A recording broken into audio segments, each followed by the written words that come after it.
mais importante desse evento.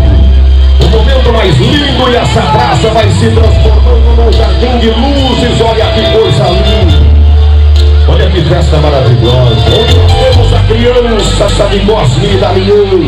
Onde nós temos o futuro do nosso Brasil, o futuro da nossa nação, nos braços do papai, da mamãe, do homem de família, da mulher, mãe, dona de casa, mãe guerreira, guerreira do dia a dia, mãe de tantas e tantas preocupações com sua família, mãe de tantas e tantas emoções com seus familiares. Nós temos aqui presente DJ Sandro, o homem do campo, aquele que é responsável pela economia, por girar a economia do nosso estado de Mato Grosso do Sul, onde impera o agronegócio. Por isso eu digo, obrigado a você, homem do campo, a você, homem das mãos calejadas pelo chão do Guatambu, a você do dia a dia, você que hoje está presente aqui, e nesse momento tão bonito,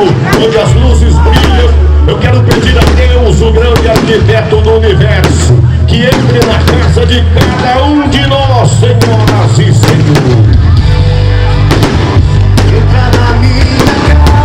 Ele entre na vida de cada um de nós, que ele possa imperar com toda a sua sabedoria e a sua paz no coração de cada pessoa que aqui está, cada pessoa que deixou o conforto, o aconchego do seu lar e veio viver essas emoções ímpares ao lado dessa administração guerreira, que, como eu disse, trabalha sim pelo que é importante, pelo que é primordial, trabalha sim pela saúde, trabalha sim pela educação, trabalha sim por cada pai de família, cada mãe desse município. Eu quero dizer a você que todos nós temos problemas na vida.